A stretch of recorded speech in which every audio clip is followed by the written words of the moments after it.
Automation and digitization were already spreading to more factory floors and job sites. Then the pandemic hit. It was trial by fire as we went through COVID, said Mark Calcaveccia, Executive President of Automation Solutions for Emerson, a manufacturer of systems that automate factory processes. Not because of COVID, but because the exodus of people forced the adoption of tech.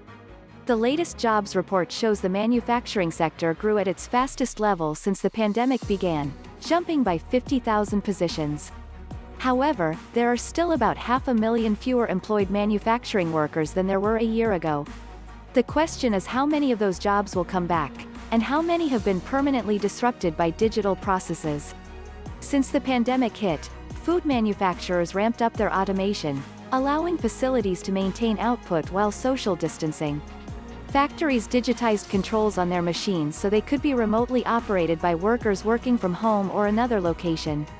New sensors were installed that can flag, or predict, failures, allowing teams of inspectors operating on a schedule to be reduced to an as-needed maintenance crew. Now, manufacturers are clamoring for even more automated machines so they can cope with spiking demand for their products amid a global recovery and a skilled labor shortage.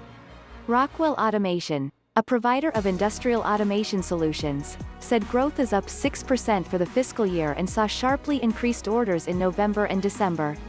Orders for automated machines are up 30% at Eastman Machine Company, a Buffalo, New York-based manufacturer that produces machines that cut specialty materials like carbon fiber and fiberglass, increasingly in demand for cars, aerospace and wind turbines. The backlog for a new device extends to June, their longest in company history. When you automate systems, you get greater accuracy, said CEO Robert Stevenson. Repeatability is increased. It's hard to find people who can do that. During the pandemic, his own production lines were affected. State-mandated capacity restraints meant he had to temporarily lay off half his staff. Workstations were distanced and assembly was broken into stages so that only one worker was working on a part at a time. He's since been able to hire them all back. Now, his biggest issues are booking container ships to send his product to customers amid a global shipping snarl, and finding workers with technical skills and aptitude. People need to be trained, he said. It's not a robot, you need operators. Yet it's estimated every one automated device replaces 6 human workers, according to Darren Asimoglu, an MIT professor of economics who studies the effects on labor. While about 3 of the displaced workers will find other jobs, the other workers withdraw from the labor force, he said, with the greatest labor force participation happening among prime-age males without college degrees.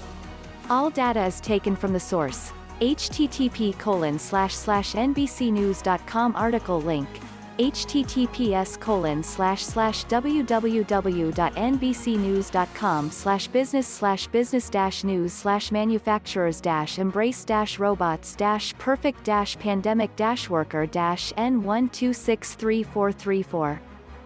#workers #news hour #news worldwide #news today update #news today Fox #USA News Today #